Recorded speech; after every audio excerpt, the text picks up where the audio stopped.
everyone, today we're gonna learn how to use noise and displace top with simple composition to create audio-reactive visuals in TouchDesigner. As always, let's see the final effect first.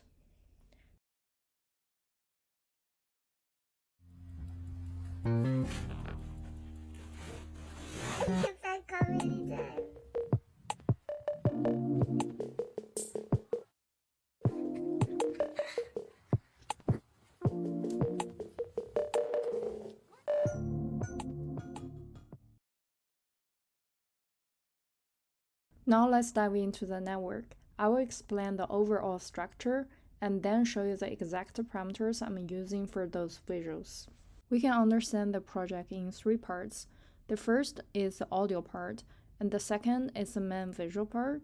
The third is we add more fun, add more dynamic by using different composition and layout. First, the audio part. We'll use the audio spectrum to get the overall loudness of the music input, and then use that to drive the main visuals. And we will also use the fraction, which is a normalized value from 0 to 1 to represent the song progress from the start to finish. And we will also use this one to drive our visuals, which I will talk to you later. For the visual part, our base visual is this noise here.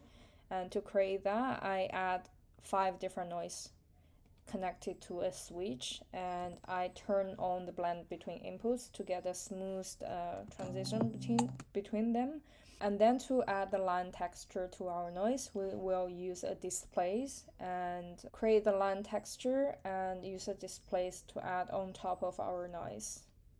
And then finally, we will add more dynamic to our main visual, which in here I use a rectangular. I want it to move from the bottom to top as our song progress. And then we will use fraction to drive that.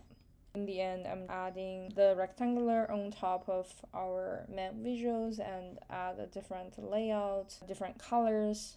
The mono one also nice. So that's basically it, and I will show you the exact parameters I'm using. Starting with the audio part, first add your audio of choice or audio file in, and then connect your audio file to info. In the scope here, you select file length frames and fraction. The file length frames, you will use it for the timeline here, so that your visuals will looping through the whole length of your song. And then in the fraction, it's a normalized value from 0 to 1. So in the beginning, it gives you 0. And in the end of the song, it will give you 1. So we'll use that to drive the position of our rectangular. And for the main audio here, we will first connect it to a mask, choose average in the combined channels, connect it to audio spectrum, and change the size to the maximum one. And then add to an analyze function average.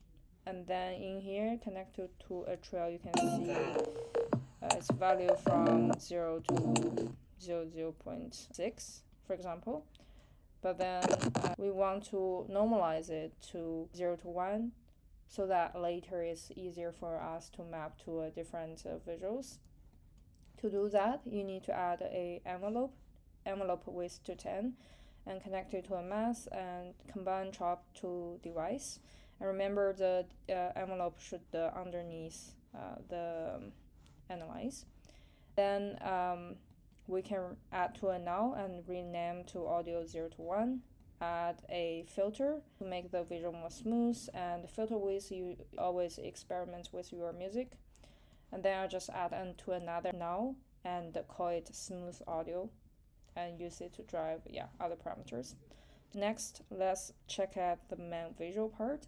For the noise here, you first want to add a constant, set the resolution of the visual part so that it's easy for you to change later. You only need to change once and use it to reference all the other visuals.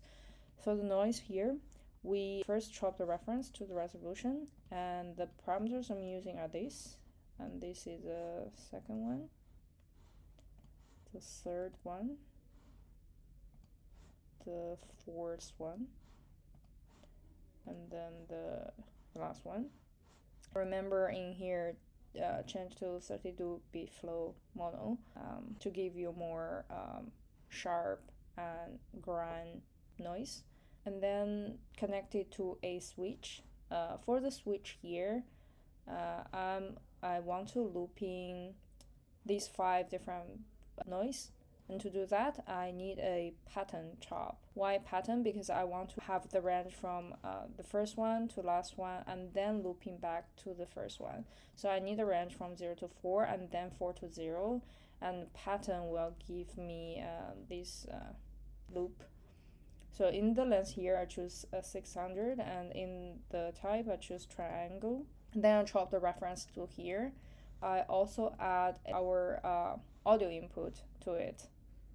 So it's the existing pattern and add on top of our audio part. And then to add some texture to our noise. To do that, we will create this line texture here. We will add a rectangular. Again, chop the reference to the resolution, and this is the parameters I'm using. And then add to a transform. Scale it down to very small value, so you get these thin lines. I also add rotation to it. In the rotation, I add a base value, and then on top of it, I use the audio to drive it. In the displays, I choose 0.2 for the display X and Y I kept at 1, and then connect it to a null. And the final part, add a rectangular.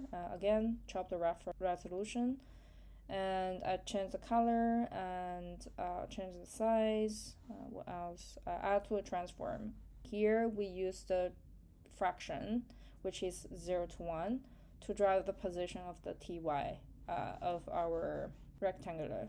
And in the rotation, again, I'm using the audio and multiply by -10 to get this look.